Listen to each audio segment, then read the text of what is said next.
अस्सलाम वालेकुम स्टूडेंट्स अब हम थ्योरम नंबर 21 करेंगे। इसकी स्टेटमेंट है if dimension v is equal to n, यानी कि v एक वेक्टर स्पेस है ओवर फील्ड f और इसकी डिमेंशन n है। ठीक है, and s is equal to v1 v2 up to vn। ये n वेक्टर्स का एक सबसेट लिया हमने v का, यानी कि v एक वेक्टर स्पेस है जिसकी डिमेंशन n है और s हमने एक v का सबसेट लिया जिसके अंदर n वेक्टर्स मौजूद हैं जिनका नाम हमने रखा हुआ है v1 v2 up to vn। अच्छा, ये जो s है ना, ये स्पैन कर रहा है v को। इस चीज़ का मतलब क्या है? इस चीज़ का मतलब ये है बेटा, इस चीज़ का मतलब ये है कि s का generating set is equal to span s, इन दोनों का मतलब एक ही होता है, is equal to L of S, इसका मतलब भी वही होता है, इज इक्वल टू वी। ठीक है। अच्छा, अब वो कह रहा है कि then S is a basis of V. S क्या बना देगा? वी की बेसिस बना देगा। ठीक है, यानी कि जहाँ पे इन शार वो क्या बात करना चाह रहा है, वो थ्योरम नंबर 21 में ये चीज़ बता रहा है कि अगर वी एक वेक्टर स्पेस है, ठीक है, और वी की जो डिमेंशन है वो आपके पास एन है। ठीक है, आपने वी का एक सबसेट लिया एस जिसके अंदर एन वेक्टर मौजूद है। ठीक है, और अगर ये जो एन वेक्टर है इनका जो स्पैनिंग सेट है, ठीक है, स्पैन ऑफ एस कह लें या एल ऑफ एस कह लें या फिर आप जनरेटिंग सेट ऑफ एस कह लें, अगर जी आपके पास वी के इक्वल आ जाए, ठीक है, यानी कि ऐसे कह लें कि जो बेसिस की दूसरी कंडीशन है, जो बेसिस की दूसरी कंडीशन है अगर वो वाली सेटिस्फाई हो जाए, ठीक है, तो पहली जो है वो हमें चेक करने की ज़रूरत नहीं है, पहली ऑटोमेटिकली सेटिस्फाई है। ठीक है, तो ऐसा आपके पास क्या बना देगी? बेसिस बना देगी। ये इन्फॉर्मेशन हमें थ्योरम दे रहा है। ओके। अच्छा, नेक्स्ट मेरा थ्योरम है if dimension v is equal to n, यानी कि v एक वेक्टर स्पेस जिसकी डिमेंशन n है, and s is equal to v1 v2 from vn is linearly independent subset of v। यानी कि s हमने v के एक सबसेट लिए जो कि लीनियरली इंडिपेंडेंट है और s में n वेक्टर्स मौजूद हैं। कौन कौन से n वेक्टर मौजूद हैं? v1 v2 up to vn। ठीक है, then s is a basis of v, और s क्या हो जाएगा? v की बेसिस बना देगा। s क्या कर देगा? v की बेसिस बना देगा। अच्छा, इस बार को बेटा मैं आपको यहाँ पे दूसरे अल्फाज में एक्सप्लेन करता हूँ। आपके पास ना थ्योरम नंबर 22 है जिसकी स्टेटमेंट है कि आपके पास v एक वेक्टर स्पेस है और v की जो डिमेंशन है वो आपके पास n है। आपने s से एक सबसेट लिया v का कि s में n वेक्टर मौजूद है। ठीक है, अगर ये जो एस एन वेक्टर है, ठीक है, अगर ये जो एस है अगर ये लीनियरली इंडिपेंडेंट हो, ठीक है, जिनका अगर ये एस बेसिस की पहली कंडीशन सेटिस्फाई कर जाए तो दूसरी ऑटोमेटिकली हो जाएगी। ये हमें थ्योरम में इंफॉर्मेशन प्रोवाइड कर रहा है कि हमें दूसरी चेक करने की ज़रूरत नहीं है, दूसरी ऑटोमेटिकली होल्ड कर जाएगी। तो देन एस क्या हो जाएगा? Is basis for, is basis of V. S V की बेसिस बना देगा। समझ आई बात की बेटा? अच्छा बेटा, नेक्स्ट थ्योरम है theorem number 23। This theorem is very very important. Theorem की स्टेटमेंट क्या है? Two finite dimensional vector spaces over F are isomorphic if and only if they have same dimension. Two finite dimensional vector spaces over F are isomorphic if and only if they have same dimension. अब इस बार को मैं आपको explain करता हूँ। ये theorem number 23 हमें information दे रहा है कि आपके पास एक वेक्टर स्पेस U है जिसकी डिमेंशन फ़र्ज करें आपके पास है n। ठीक है, और एक वेक्टर स्पेस V है, इसकी डिमेंशन भी n है। ठीक है, तो थ्योरम में ये कह रहा है कि then U is isomorphic to V। U किसके एसोमॉर्फिक हो जाएगा? V के। ये कौन हमें इंफॉर्मेशन दे रहा है? थ्योरम इंफॉर्मेशन दे रहा है। अब इस थ्योरम से अगर हम एग्जांपल बनाना चाहें, ठीक है, तो देखें हमारे पास एक R2 है, ठीक है, और एक हम ये U हम ये ले लें R2 और V हम ले लें M2/1, ठीक है, ओवर R, सेम फील्ड ले लें, ठीक है, इसकी भी ओवर R फील्ड है, इसकी भी ओवर R है, ये हमने V ले लिया है, ठीक है, ये U लीजिए V लिया। अब इसकी डिमेंशन क्या है 2, ठीक है, इसकी डिमेंशन क्या है, डिमेंशन V की क्या होगी बेटा 2 ज़रा 1 क्या आ जाएगी 2, दोनों की डिमेंशन सेम है, तो ये थ्योरम हमें इंफॉर्मेशन दे रहा है कि R2 is isomorphic to M2/1 into R। देखिए ये कितनी बड़ी इंफॉर्मेशन है, हमें थ्योरम ने ये प्रोवाइड कर दी है। इस तरह और बहुत सारे एग्जांपल्स के ऊपर ये थ्योरम अप्लाई हो सकता है। तो मस्ट भी अंडरस्टैंड द स्टेटमेंट, ओके। तो इसके रेलिवेंट कोई एमसीक्यू पेपर में भी आ सकता है कि मैं अपनी मर्जी से इसकी स्टेटमेंट से एग्जांपल बनाऊंगा और आपसे पूछ लूँगा कि जो स्पेस इसके एसोमॉर्फिक है या इसकी डिमेंशन क्या होगी, या उसके एसोमॉर्फिक स्पेस मैं लेके उसकी डिमेंशन पूछ लूँगा, ठीक है। मतलब डिमेंशन किसी स्पेस की मैंने करवाई होगी, लेकिन उस स्पेस के एसोमॉर्फिक में कोई स्पेस उठाऊंगा, उसकी डिमेंशन आपसे पूछ सकता हूँ। इस तरह से कोई चीज़ भी पेपर में पूछी जा सकती है और ये वेरी वेरी इंपॉर्टेंट थ्योरम है। उसके बाद बेटा नेक्स्ट है प्रॉब्लम नंबर 15, 1 1 1। ये एक ट्रिपलेट, ये एक वेक्टर है, इसलिए ये याद रखिएगा कि जो नॉन जीरो सिंगल वेक्टर जो भी होगा वो लीनियरली इंडिपेंडेंट होता है। तो ये नॉन जीरो है और जो सिंगल वेक्टर है तो जो लीनियरली इंडिपेंडेंट वेक्टर है in R3 into R, extend it to form a basis of R3। वो कह रहा है कि जी एक वेक्टर है, ठीक है, इसको आप एक्सटेंड करें और R3 की बेसिस लिखें।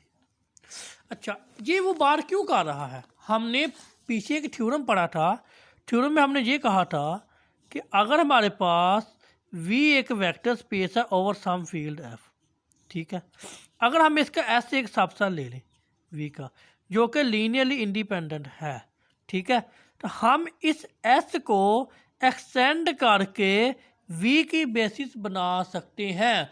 ये इंफॉर्मेशन हमें प्रीवियस एक थ्योरम ने प्रोवाइड की थी। ये बेटा जो इन्फॉर्मेशन अभी मैंने आपसे शेयर की है ये थ्योरम नंबर 20 ने हमें प्रोवाइड की है। वो क्या थ्योरम नंबर 20 हमें क्या इन्फॉर्मेशन प्रोवाइड कर रहा है कि if V is a finite dimensional vector space and V1 V2 on VR is a linearly independent subset of V, then it can be extended to form a basis of a V। यानी कि हम इसको extend करके V की basis बना सकते हैं। तो यही बात मैंने यहाँ पे आपके लिए की है कि हमारे पास एक वेक्टर था, जहाँ पे वो एग्जांपल में ये प्रॉब्लम ये बात कर रहे हैं कि एक वेक्टर है उसको आप एक्सटेंड करके उस स्पेस की बेसिस बनाएं। तो मैंने आपको यहाँ पे जो बात बताई है, थ्योरम की जो स्टेटमेंट बताई वो यही है कि आपके पास एक वेक्टर स्पेस है ओवर सम फील्ड एफ, आपने उसके एक सबसेट ले ली जो कि लीनियर इंडिपेंडेंट है, इस सबसेट को आप एक्सटेंड करके वी की बेसिस बना सकते हो। सबसेट को एक्सटेंड करके वी की बेसिस बना सकते हो। इस चीज़ का मतलब क्या है, इसका मतलब ये है कि इसमें कुछ और वेक्टर इंक्लूड करके ना हम वी की बेसिस बना सकते हैं। कुछ तो वेक्टर इसमें ऑलरेडी होंगे, कुछ हम इसमें और इंक्लूड करके वी की बेसिस बना सकते हैं। ये इन्फॉर्मेशन हमें थ्योरम प्रोवाइड कर रहा है। तो अब हम देखते हैं।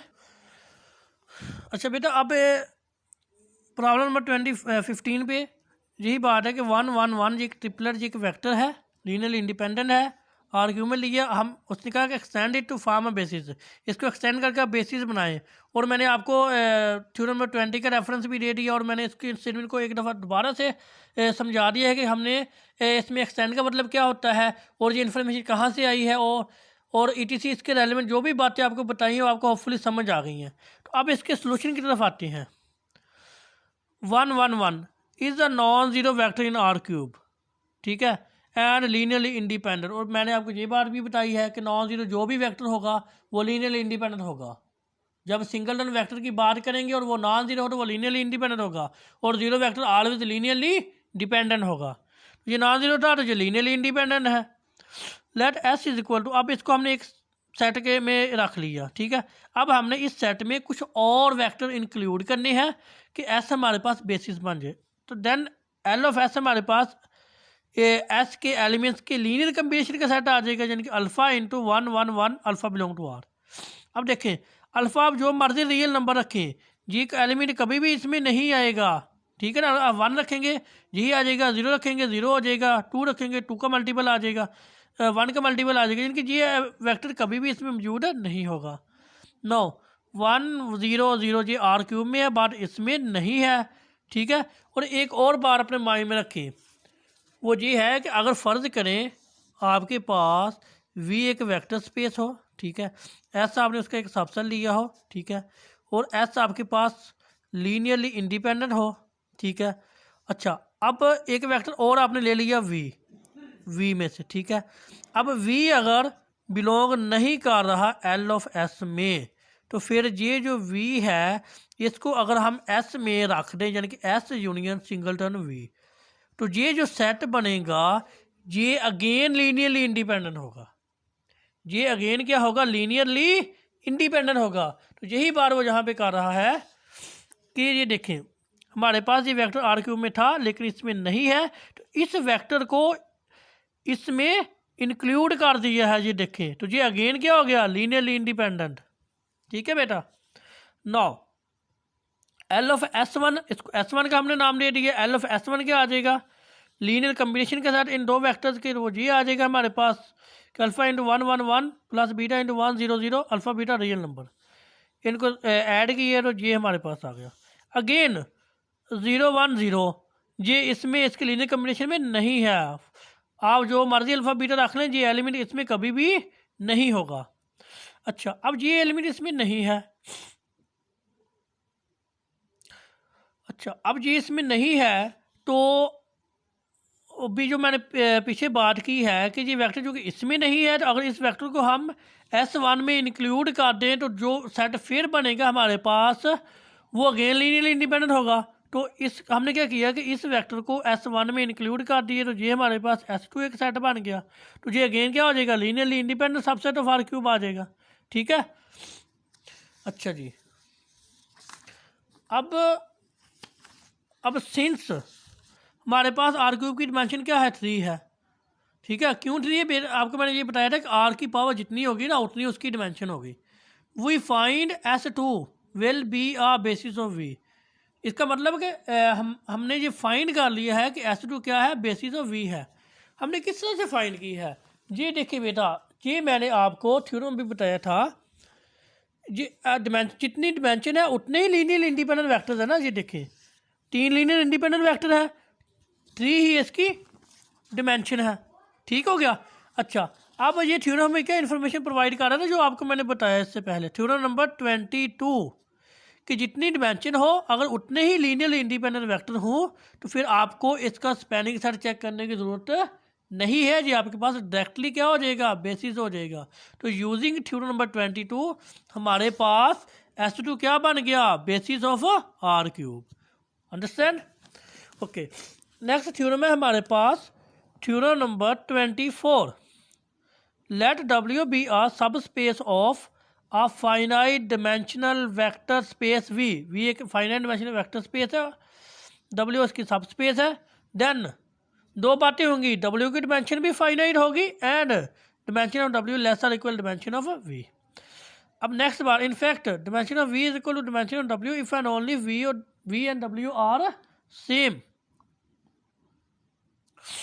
अच्छा, यानी कि अगर सब स्पेस जो है उसकी डिमेंशन और वेक्टर स्पेस की डिमेंशन सेम हो जाए तो वो सब स्पेस जो है वो वेक्टर स्पेस के इक्वल ही होगी।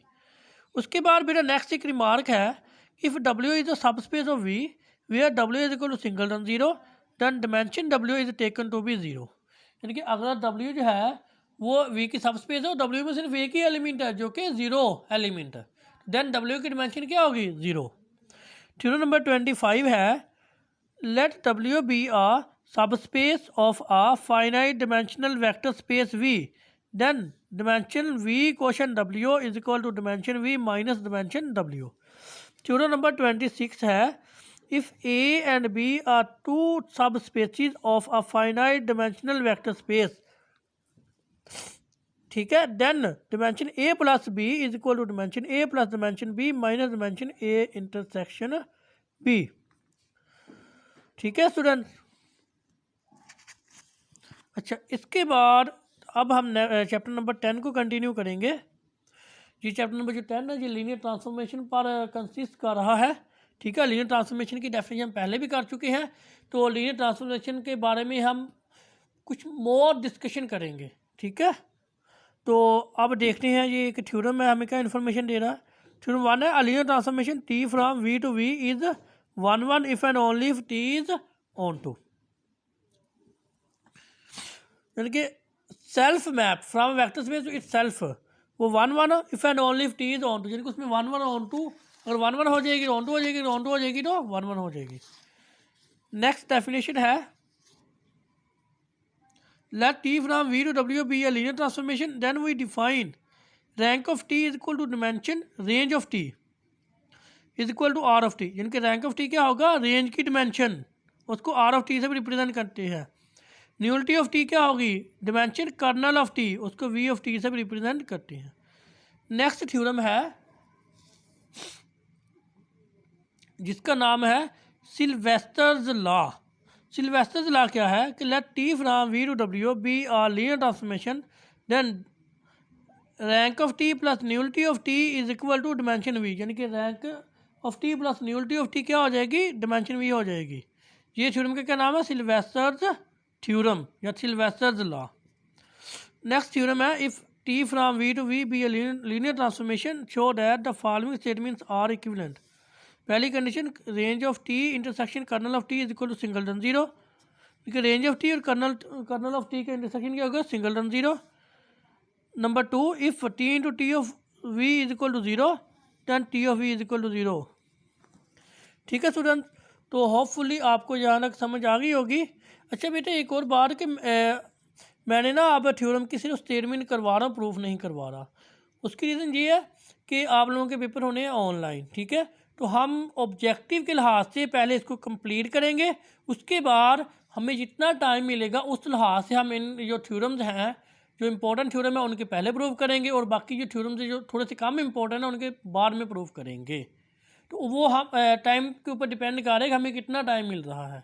ठीक है, तो आप लोगों ने थ्योरम की जो स्टेटमेंट है इनको लाजमी अंडरस्टैंड करना है, ठीक है, क्योंकि मैं जो पेपर बनाया है वो इस तर्ज पे बनाया है कि मैंने स्टेटमेंट्स को मैं भी यूज़ किया हो। ओके स्टूडेंट्स, अल्लाह हाफिज़।